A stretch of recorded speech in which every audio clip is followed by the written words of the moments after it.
Right, నమస్తే. స్థానిక సంస్థల ఎన్నికలకు బీసీలది రిజర్వేషన్కి సంబంధించి ఏదైతే ఉన్నదో దానికి ఇన్ని రోజులు అంటే దాదాపు 22 నెలలుగా సాగుతూ ఉన్నది ఆ ప్రక్రియ.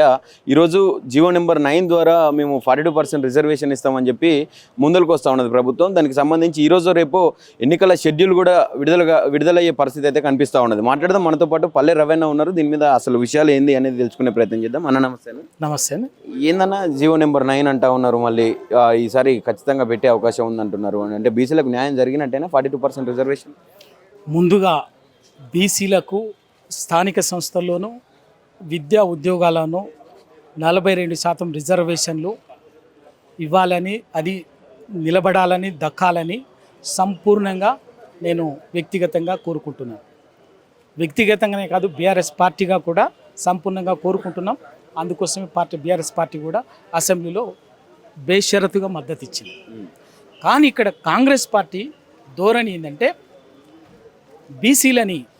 బీసీల ఆకాంక్షల్ని, బీసీల మనోభావాల్ని 42% రిజర్వేషన్ల పేరు మీద మనోభావాలతోటి, ఆకాంక్షలతోటి చెలగాటం ఆడుతున్నారు. ఎప్పటికప్పుడు రూపం మారుస్తూ బీసీలని నయవంచన చేసే ఒక దుర్మార్గమైనటువంటి లోతైన కుట్రకు కాంగ్రెస్ పార్టీ తెరదీసింది.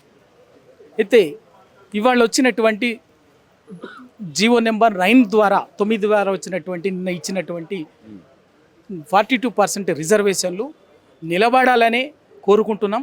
కానీ అది దానికి చట్టబద్ధంగా, న్యాయపరంగా చిక్కులు ఉంటాయి అన్నది వాస్తవం. ఎప్పటికైనా అవి న్యాయపరంగా, న్యాయ వివాదాల్లోనో లేకపోతే రాజ్యాంగంలో ఇంకే ఏదో రకమైనటువంటి సమస్యల్లో అది దాని ప్రమాదం పొంచి ఉంది ఆ 42% రిజర్వేషన్ లెక్క అనేది మేము చాలా స్పష్టంగా చెప్పదలుచుకున్నాం. కాంగ్రెస్ పార్టీ నుంచి పీసీసీ కావచ్చు, మన ముఖ్యమంత్రి కూడా ఎవరు కోర్టులకు పోవద్దు, దీని మీద నిజంగా బీసీల పక్షపాతిగా ఉండాలంటే ఏ పార్టీలు కూడా దీని మీద కేసులు వేయొద్దు అని చెప్తా ఉన్నారు. అవకాశం ఉన్నదా అన్న? అంటే దాంట్లో అక్కడే మేము మోసం చేస్తున్నాం, మా మోసాన్ని ఎవరు ప్రశ్నించొద్దని చెప్పేసి చెప్పడమే కదా. ఒక పక్కనేమో అన్ని చట్టబద్ధంగా చేస్తున్నామని చెప్తున్నటువంటి మీరు మీ మొదటి నుంచి చెప్తున్నది అదే. 42% రిజర్వేషన్లకి రాజ్యాంగ సవరణ చేసి 9th షెడ్యూల్లో చేరిస్తే తప్ప అవి రాజ్యాంగబద్ధంగా, చట్టబద్ధంగా నిలబడవు అని చెప్పేసి వాళ్ళ నుంచి కాదు, డే 1 నుంచి చెప్తున్నాం. కానీ పెడచెవిన పెట్టింది అది ఏమీ లేదు, ఊరికైనా జీవో ఇస్తే సరిపోతుందని చెప్పేసి కాంగ్రెస్ ఎప్పటికప్పుడు మోసం చేసే పని చేసింది. అసెంబ్లీలో చట్టం చేసింది, బిల్లు పెట్టి చట్టం చేసింది, దాన్ని గవర్నర్ ద్వారా రాష్ట్రపతికి పంపించింది. అది అట్లాగే ఉంది. అది అట్లాగే ఉండగా మళ్ళీ ఇక్కడ రాత్రే మంత్రిమండలి సమావేశం పెట్టి ఆ మంత్రిమండలి సమావేశంలో 42%కు తీర్మానం చేసినామని చెప్పేసి ఆర్డినెన్స్ కోసం గవర్నర్ కోటి పంపించింది. గవర్నర్ గారు ఆలోచించిండ్రు.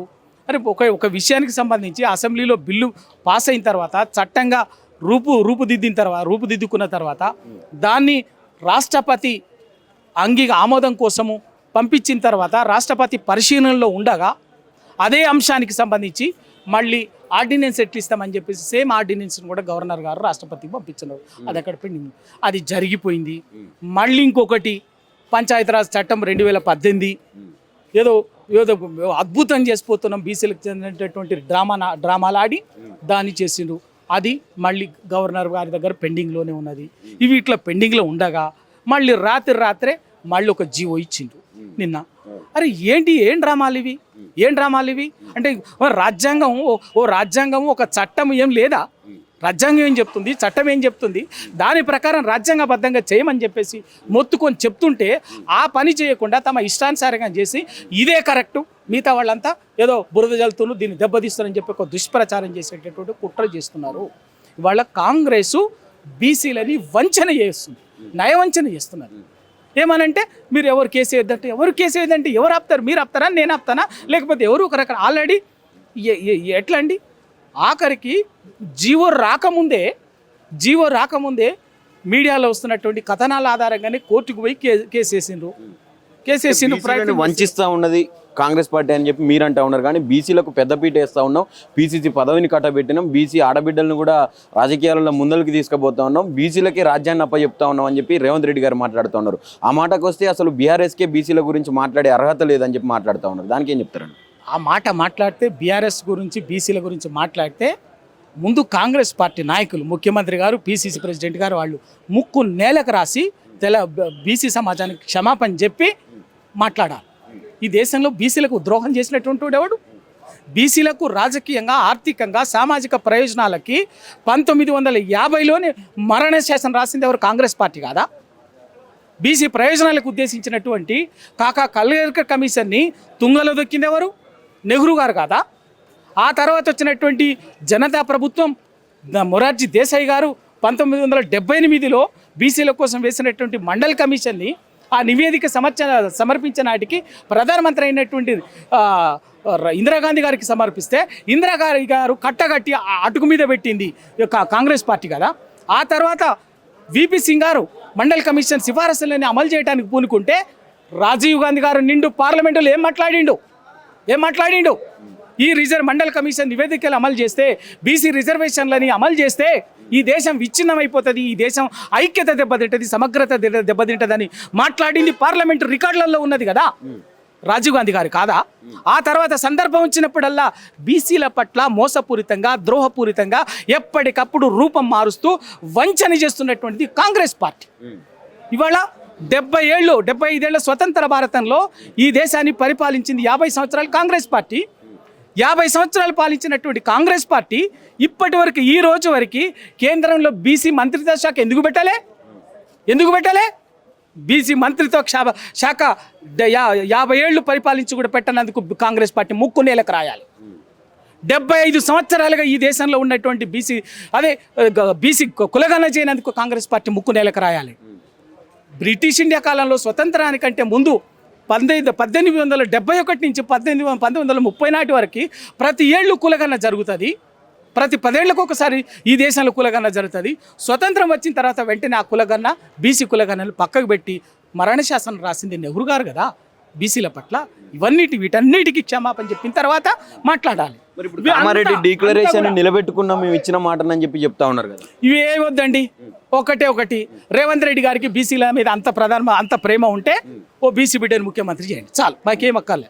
తర్వాత ఇంకేమన్నా మేము మాట్లాడుకుంటాం, చేయండి. మీకు అంత ప్రేమ ఉంటే పిసిసి అధ్యక్షుడు ఏ పవర్ లేనటువంటి, ఏ అధికారం లేనటువంటి, తిట్లు పడేటటువంటి, ఊడిగం చేసేటటువంటి పదవి ఇచ్చుడు కాదు. ఊడిగం చేయించుకొని భజన చేసుకొని పదవులు ఇచ్చుడు కాదు.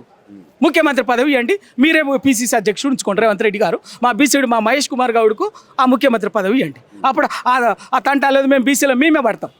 ఎవడికండి చెప్పేది? కామారెడ్డి డిక్లరేషన్లో మీరు చెప్పిందేంది, చేసేదేంది? ఒక్క 42% రిజర్వేషన్లే కాదు, అది పక్కకు పెట్టండి.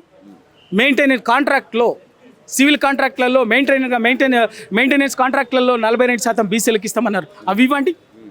ప్రతి సంవత్సరం ఏమన్నారు? బీసీ బడ్జెట్ని, బీసీ సప్లాన్ని మొదటి అసెంబ్లీ సమావేశాల్లోనే చట్టబద్ధత కల్పిస్తామన్నారు. బీసీ సప్లానికి చట్టబద్ధత కల్పించండి. ప్రతి సంవత్సరం 20,000 కోట్ల రూపాయలు బడ్జెట్ ఇస్తామని చెప్పారు, అది ఇవ్వండి. గౌళ్లకు వైన్ షాపుల్లో 15% కేసీఆర్ 15% ఇచ్చిండు, మేము 25% రిజర్వేషన్లు ఇస్తామన్నాడు, ఇవ్వండి. ఇవాళే నోటిఫికేషన్ ఇచ్చారు, దాన్ని కూడా పంగనామాలు పెట్టిరు. ఇవాళ వచ్చింది, అది కూడా వచ్చింది, స్టార్ట్ అయింది, ఏగనామం పెట్టిరు. ఇట్లా బీసీలకు ఇచ్చినటువంటి ప్రతి హామీ నెరవేర్చుకోండి, అది చెప్పండి. కామారెడ్డి డిక్లరేషన్లో మీరు ఏ మాట ఇచ్చారో అది ఇవ్వండి. ఇంకా 3 మంత్రి పదవులు ఉన్నది మా బీసీ బిడ్డలకి, ఏంటా మా 3 మంత్రి పదవులు, నామినేటెడ్ పోస్టులు ఉన్నది, అన్ని ఇవ్వండి.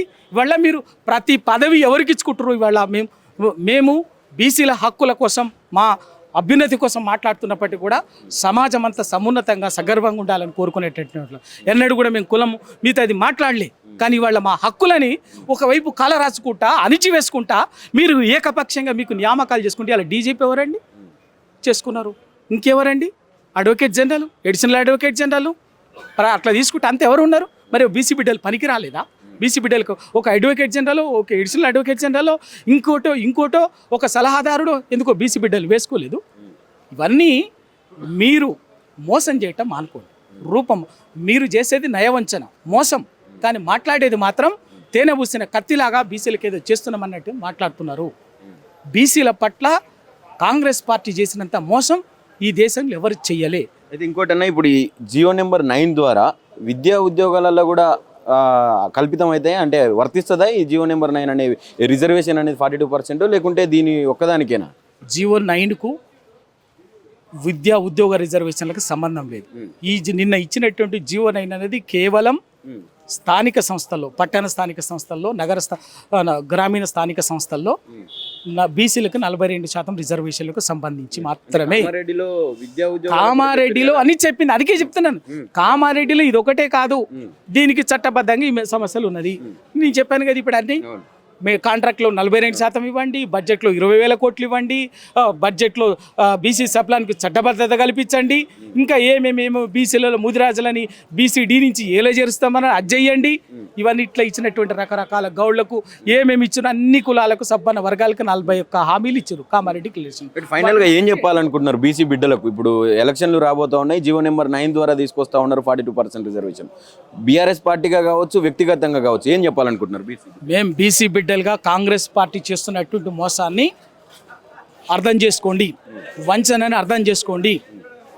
బరాబర్గా కాంగ్రెస్ పార్టీ కామారెడ్డి డిక్లరేషన్లో ఇచ్చినటువంటి ప్రతి హామీ అమలు చేసే విధంగా బీఆర్ఎస్ పార్టీగా, బీసీ ఉద్యమకారులుగా, బీసీ బిడ్డలుగా బరాబర్గా కాంగ్రెస్ మెడల్ వంచి అమలు చేయిస్తాం. ఇప్పుడు మోసం చేస్తుందన్న విషయాన్ని అర్థం చేసుకోండి చాలు. ఇది పరిస్థితి. ఈ జీవో నెంబర్ 9 ద్వారా కేవలం ఇప్పుడు స్థానిక సంస్థల ఎలక్షన్లో పోవడానికి అది ఉపయోగపడుతుంది తప్ప విద్యా ఉద్యోగాలలో కాదు. కానీ కామారెడ్డిలో ఇచ్చినటువంటి ఆ కామారెడ్డి డిక్లరేషన్లో ఇచ్చినటువంటి హామీలు చాలా ఉన్నాయి బీసీలకు, కానీ అవేవి అమలు చేయకుండా కేవలం ఈ స్థానిక సంస్థల ఎన్నికలు పెట్టడానికి ఇది ఒక డ్రామా ప్లే చేస్తూ ఉన్నది కాంగ్రెస్ పార్టీ అని చెప్పి పల్లె రవి గారు చెప్తా ఉన్న పరిస్థితి కనిపిస్తూ ఉన్నది. కెమెరా పర్సన్ రాఘవేంద్రతో నవీన్, ఆద్య టీవీ, హైదరాబాద్.